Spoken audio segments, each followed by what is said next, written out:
To our press briefing today, which is regarding adoption of a full communion agreement with other member churches of the Pan Methodist Commission, which was approved yesterday at the General Conference. On our panel today, we have Bishop Sharon Rader, who's the Ecumenical Officer for the United Methodist Council of Bishops. We have Bishop Bishop Thomas Hoyt, of the Senior Bishop of the Christian Methodist Episcopal Church. Bishop John White, who's Ecumenical Officer of the African Methodist Episcopal Church. Dr. Robert Johnson, who is the General Secretary of the African Methodist Episcopal Zion Church. And Dr. Stephen Sidoric, General Secretary of the Commission on Christian Unity and Interreligious Concerns. And I'll turn it over to Bishop Rader at this point. Thank you all for coming this afternoon as we share just a bit about our great joy of the adoption of full communion with our Pan Methodist brothers and sisters. The three men who are seated to my left are representative of three of the churches with whom we have adopted this full communion agreement. There are two additional churches, the African Union Methodist Church and the I'm going to get the letters wrong. The United Union Episcopal. We're all having a problem here, and I think my brain just went someplace. We'll get it for you in just a minute.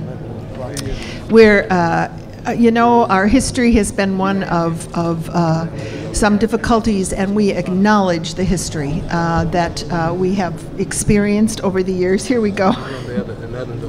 It's the Union American Methodist Episcopal Church and the African Union Methodist Protestant Church. Those colleagues were unable to be with us, but we have all been together in the Pan Methodist Commission here in the United States.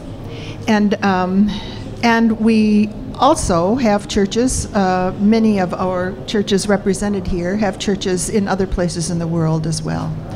So we believe that this is a significant moment in our history, in all of our histories, as we fully recognize one another's churches, as we recognize one another's clergy, as we commit ourselves to working together in mission wherever we find ourselves together. So we're just delighted to share with you just a bit about this. You've been introduced to my colleagues here on my left.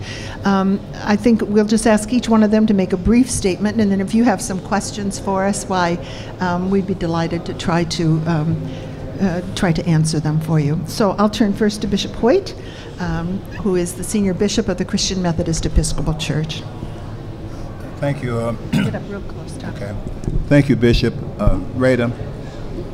I want to, first of all, say that this is an historic event for the CME Church because we have witnessed what is going to be put in history as one of the great days for the General Conference of the United Methodist Church. One of the things that I'm elated about is because of this is a culmination of a long history with the Methodist Church. To be in full communion is to be related to one of the great churches of this American society and of the world in Methodism. And that means that the CME Church has come a long ways because we came out of the Methodist Church South when there was a split in Methodism. And now we are saying that we have witnessed a relationship of being in full communion with the Methodism. And to me, that speaks volumes. It happened in history, but this is historic. It has a lasting significance. It reminds me of a Sankofa moment. A Sankofa moment is a symbol that's in African culture. that talks about a bird. The bird flies forward, looking back with an egg in the bird's mouth. That's a symbol of the significance of past, present, and future generations. That will speak volumes, I think, for the future of this church. And so to be in relationship with both the Pan-Methodist group of churches and Methodism is something that we can rejoice to be involved with. And so I'm happy. I know my church is happy, but we also are happy about what it could mean for the future in relationships with each other. That's about what I want to say initially, because they have to stop me from talking. So I just want to say I got 2 minutes in the session today, and I've taken up one of those minutes here. So thank you also very much. Thank you, Bishop Hoyt. I just also want to introduce to you Bishop Alfred Norris, who chairs the Pan-Methodist Commission currently, and the chairing of that commission is on a rotating basis for 2 years at a time, and Bishop Norris has been very significant in his leadership with us at this moment in history. So now we turn to Bishop Hoyt. Thank you, Bishop Rader. I share the sentiment of other members of the Pan-Methodist Commission. 3 years after the United Methodist Church was formed, in its inception, the African Methodist Episcopal Church became an institution, an organized Methodist body because of discrimination. And to have this moment today is significant in the life and witness of who we are as a people of Methodism. I share in this celebration. It is my commitment to believe that the Methodist witness around the world become more profound now that we've come together with full communion. And I'm reminded of a hymn that we sang, when all of God's children get together, what a time. I believe that the best for Methodism is yet before us. And with this full communion gives us an opportunity to witness around the world the great heritage and legacy that was bequeathed us by John Wesley. We have an awesome responsibility to live up to that which he's given us. And I believe that this full communion gives us an opportunity to make our witness around the world broad. We too have communions in Africa, India.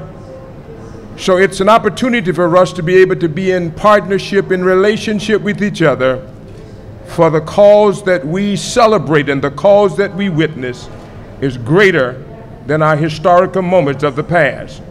It is my commitment to believe that our future is brighter.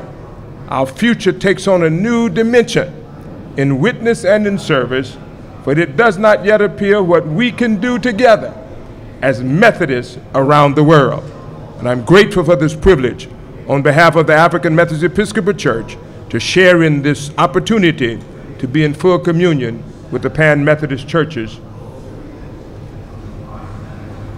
Dr. Johnson. Thank you, Bishop Rader. I am representing Bishop Walker and the members of the African Methodist Episcopal Zion Church.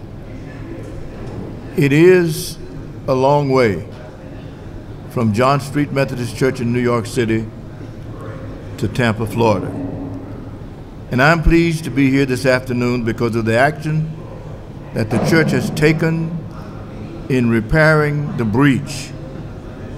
The healing process has begun.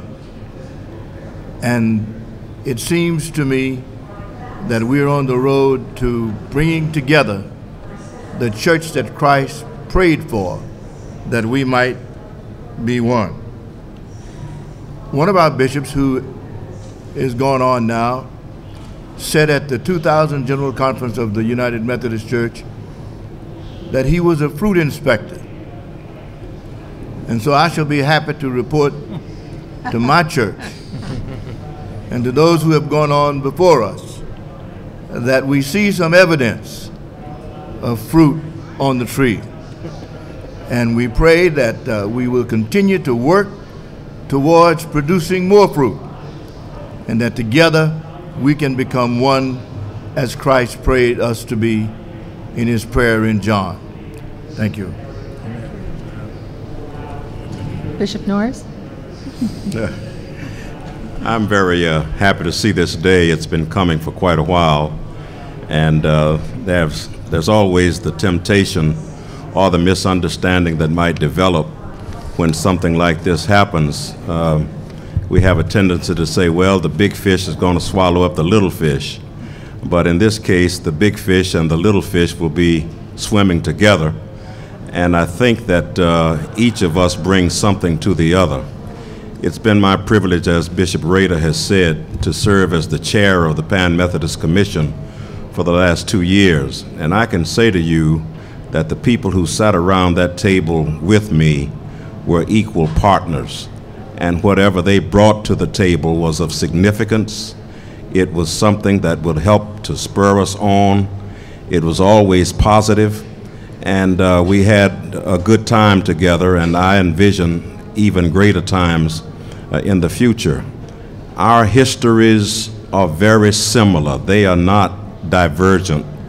I think that what has already been said is true, that the reason the other denominations were formed was because of something that happened in the racial and segregation arena. And those kinds of things have to be repaired, and I think that this is a step in that direction. I'm sitting here with Bishop Thomas Hoyt, who was in seminary with me, who's a brilliant scholar. Amen. CME. I'm sitting here with Bishop John White, who also went to the same seminary that I attended. These are men of learning and stature. Dr. Johnson has been a part of the Pan Methodist Commission and has represented the AME Zion Church ably. There is nothing about them that is second class. There's nothing about them that is inferior. And so it is high time that these denominations repair, as has been said, the breach that was erected some years ago. And I'm delighted indeed, as an African American myself within the United Methodist family, to welcome my brothers and sisters from the other denominations that are as much a part of the Methodist family as am I. Thank you. We'll open the floor up to questions now. If you have a question, please give your name and who you're reporting for, and then ask your question. Just raise your hand and we'll bring you a microphone.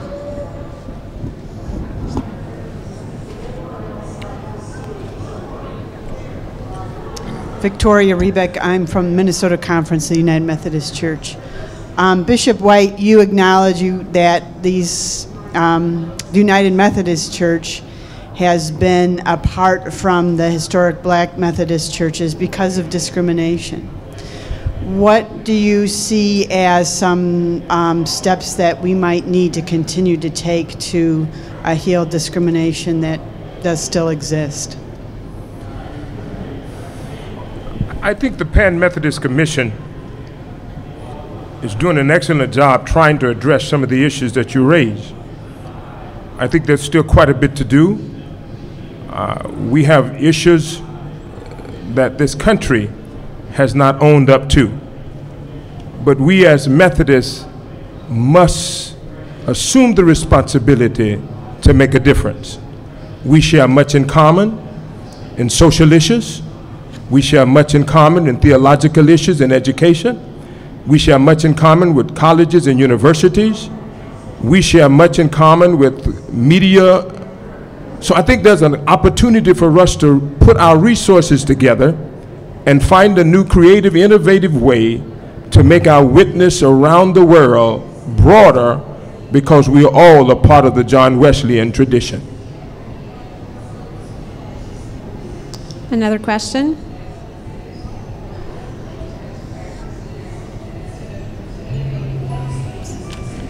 Linda Bloom, United Methodist News Service.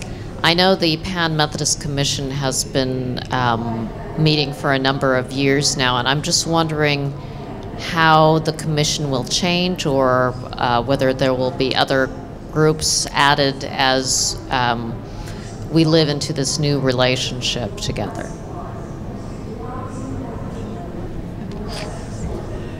I'm sorry, you're going to have to give us the question again. Both of us got a phone call in the middle of that question and we were distracted. I apologize.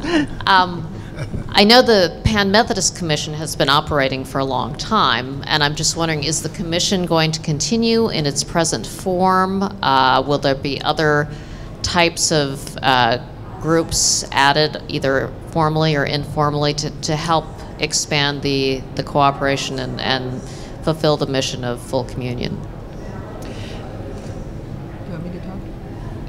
The commission itself has expanded in the last 4 years, I think, and so it is continuing to emerge. I think if there are other Methodist churches here in the United States that would be interested in participating with us, certainly we would take that into consideration. Probably that's enough said. Mm-hmm.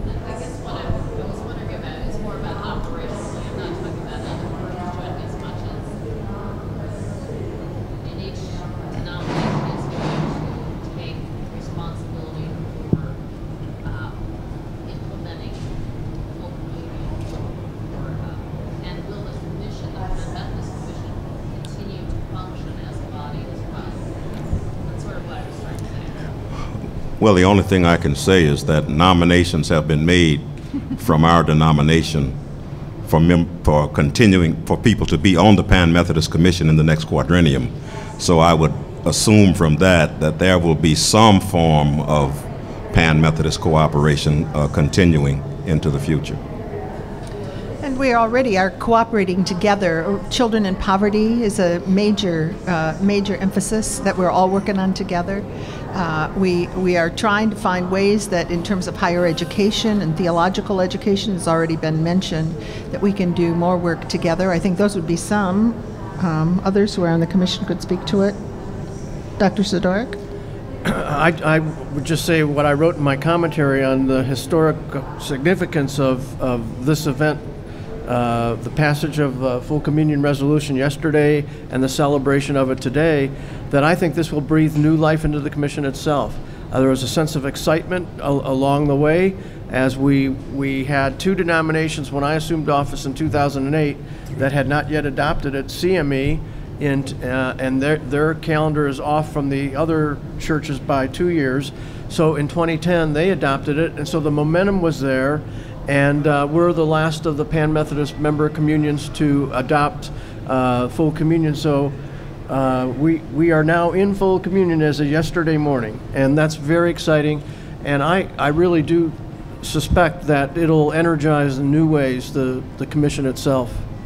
That's my hope, at least. Cynthia Astle, United Methodist Insight. This is indeed a happy and glorious day for those of us who have been observing the workings of the Pan Methodist Commission for many years, more years than I'm going to admit. How do you see this being played out on the ground? You know, how can we, in our local United Methodist congregations and our United Methodist annual conferences and our regions of our historically black brothers and sisters, their churches, how do we now get together and make that common witness that this communion theologically enables us to do? Cynthia, I think that what's happening at this general conference is going to be a launching pad. I think I hear what you're saying, and I agree with you that unless it happens back home, it doesn't have very much meaning. But I think the delegates to this general conference are going to see something later today that's going to keep it fresh in their minds and to take back home. I think that the bishops of these denominations are going to be more open to fellowshipping, for instance, just getting together to talk and to learn from each other. I think the churches, if the pastors see the bishops doing it, the pastors are going to begin to do it. And then if the members of the churches see the pastors doing it, then the members of the churches are going to do it. That's what I envision happening. And I think that what's happening here today and really for the rest of this week is going to be a launching pad in that direction. That's my hope and that's my prayer, and I really think that's exactly what's going to happen. I would like to think that some things have already taken place.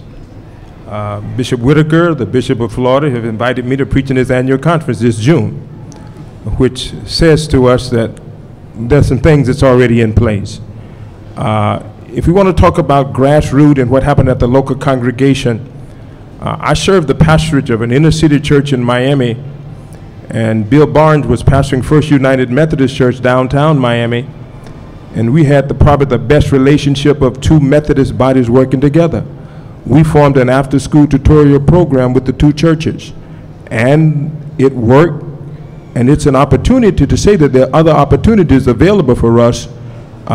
I think there are opportunities where Methodist churches, United Methodist churches, and CME churches, and AME Zion churches, and AME churches around the country are in collaboration with each other. It's a secret that we don't publicize the good things that we're doing. Yeah. And I think we've got to make known the relationship that exists in communities with Methodism.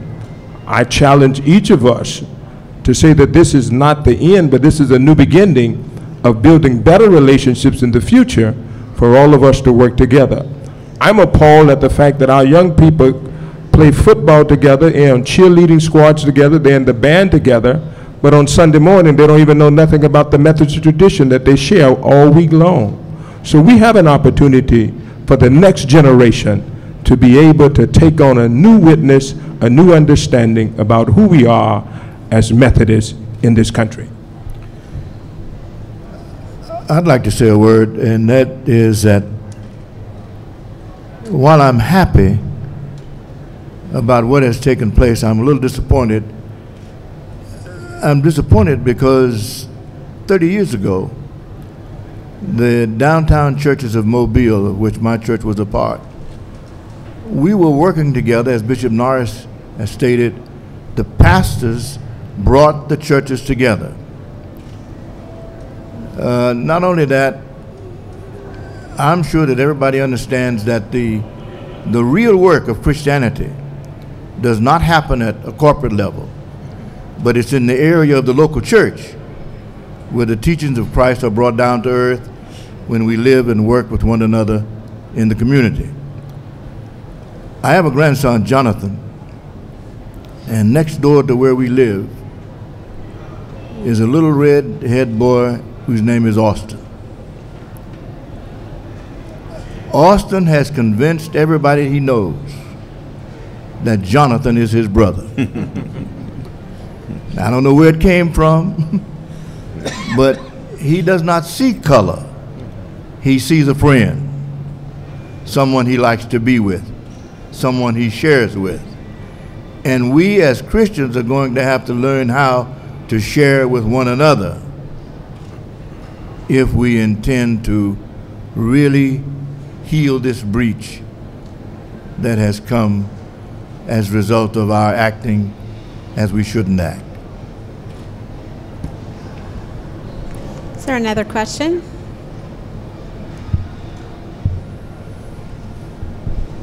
The microphone on that side. Young Suk Kang from the Rocky Mountain Conference. I was going to ask you about this action helping with bridging the racial divisions that have happened in the past.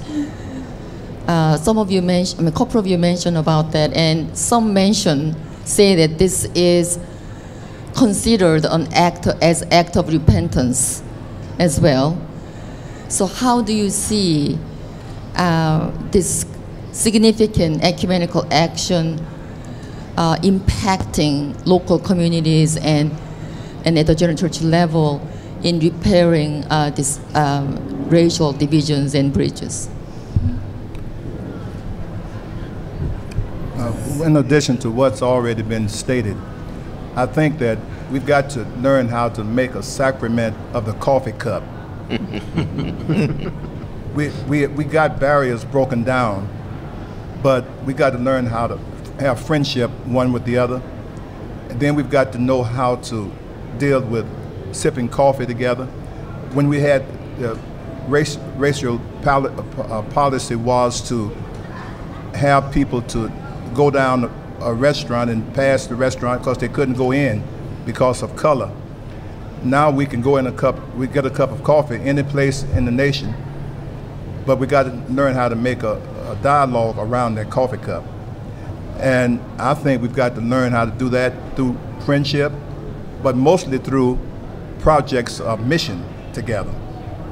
I think people are afraid of mission.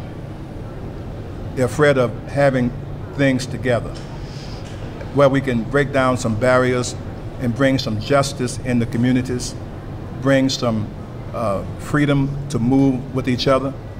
At the same time, know how to deal with theology around some issues that matter.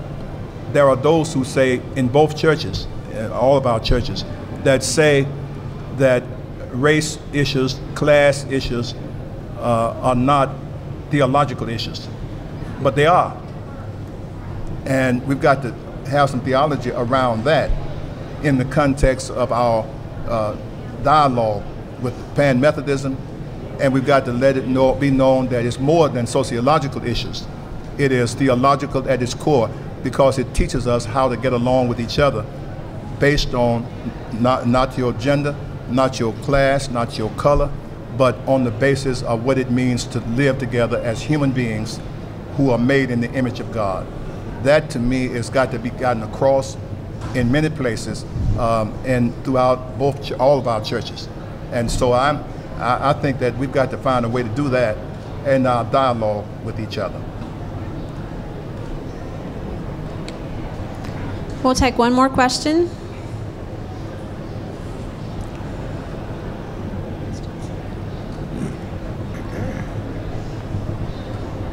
No questions? Seeing none, then we'll bring our press conference to close. I want to thank all our distinguished guests on the panel, and I want to thank all of you for taking time out of your busy reporting schedule to attend our conference. Thank you very much. Thank you.